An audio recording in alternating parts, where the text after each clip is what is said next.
Imagine being born on a small island, far away from any city or palace. Imagine being poor, short, and speaking with a strange accent. Imagine everyone around you telling you that you'll be nothing special. Now, imagine becoming the most powerful man in the world. Imagine ruling an empire that stretches across an entire continent. Imagine being feared by kings and queens everywhere. This is the story of Napoleon Bonaparte, a boy from nowhere who became the Emperor of Europe. His life is one of the most incredible stories in human history. It is a story of ambition, courage, and eventually tragedy. Let us begin. Napoleon Bonaparte was born on August 15, 1769 on the island of Corsica. Corsica is a beautiful island in the Mediterranean Sea. Today, it is part of France. But when Napoleon was born, Corsica was not French. It was an independent island with its own language and culture. Napoleon's family was not rich. They were minor nobles, which meant they had a title but very little money. His father was a lawyer. His mother was a strong and determined woman. Napoleon was the second of 8 children. The family lived in a simple house in the capital city of Ajaccio. They struggled to pay their bills. They often had to borrow money just to buy food. From a very young age, Napoleon was different from other children. He was small and thin. He had a strong, sharp mind. He loved to read. He would spend hours reading books about history, war, and famous leaders. He was not very interested in playing with other children. He preferred to be alone with his books. His family noticed that he was special. They decided to send him to a military school in France. Napoleon was only 9 years old when he left his home on Corsica. He traveled across the sea to a country where he did not speak the language well. He arrived at the military school in Brienne, France. Life at the military school was very difficult for young Napoleon. The other students were mostly rich French boys. They made fun of him for being short. They laughed at his Italian accent. They bullied him because he was poor. Napoleon was often alone. He did not have many friends, but he did not let this stop him. Instead of feeling sorry for himself, he studied harder. He read more books. He worked longer hours than anyone else. He believed that one day he would show them all. He would prove that he was better than them. He had a burning ambition. He wanted to be great. Napoleon graduated from military school when he was 16 years old. He became a second lieutenant in the French army. It was a very low rank. He did not have much power. He did not have much money. He was just one of thousands of young officers in the army.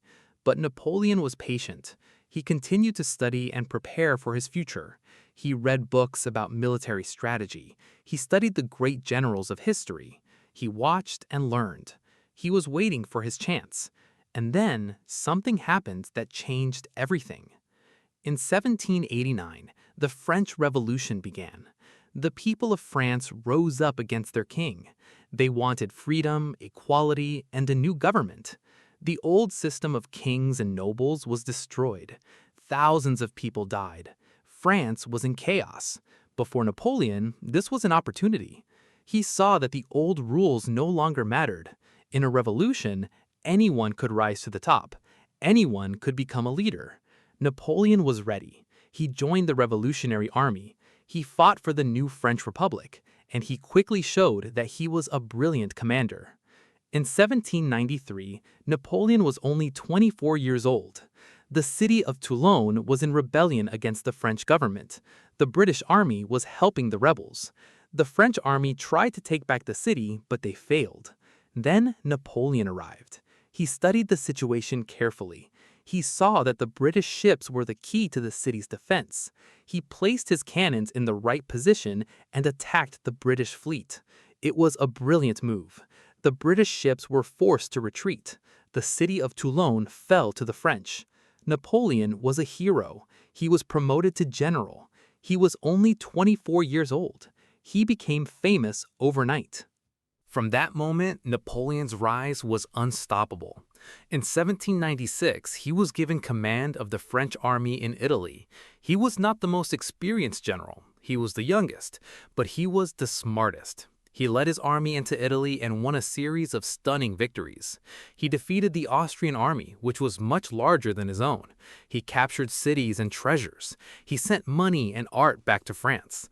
His name became famous all across Europe. The French people loved him. They called him a hero. They believed he could do anything. But Napoleon was not satisfied. He wanted more. In 1798, he led a massive expedition to Egypt. He wanted to cut off Britain's trade route to India.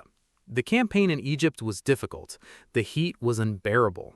The soldiers suffered from disease and thirst. Napoleon also lost a famous naval battle to the British Admiral Horatio Nelson. But even in defeat, Napoleon did not give up. He explored the ancient ruins of Egypt. He brought scholars and scientists with him. They discovered the Rosetta Stone, which helped decode ancient Egyptian writing. Napoleon knew how to make himself look great, even when things went wrong. When Napoleon returned to France in 1799, he was more popular than ever. The French government was weak and divided. The people were tired of chaos and war. They wanted a strong leader. Napoleon saw his chance. He organized a coup, which is a sudden takeover of power. He overthrew the government and made himself the ruler of France. He was not a king. He called himself the first consul, but he had all the power. He controlled the army, the police, and the government. He was, in every way, a dictator. He was only 30 years old. Napoleon did not stop there. He wanted to give France a new legal system. He created the Napoleonic Code, which is a set of laws that are still used in many countries today. He also reformed education, the economy, and the government. He built roads and bridges. He made France strong again. The French people loved him. They saw him as their savior. In 1804, Napoleon decided to take the final step. He crowned himself Emperor of France. He did not let the Pope place the crown on his head. Instead, he took the crown from the Pope and placed it on his own head. This was a powerful symbol. It showed that Napoleon believed his power came from himself, not from God or the Church. As emperor, Napoleon continued to conquer Europe. He built the largest empire since the ancient Romans. He ruled over France, Italy, Germany, Spain, Poland, and many other countries. He defeated the Austrian and Russian armies in battle after battle. His enemies were terrified of him. They formed alliances to try to stop him, but Napoleon always seemed to win. He was a military genius. He used speed, surprise, and clever tactics. He knew how to move his army faster than anyone else. He knew how to use his cannons and cavalry to destroy the enemy. He was almost unbeatable. But Napoleon made one terrible mistake.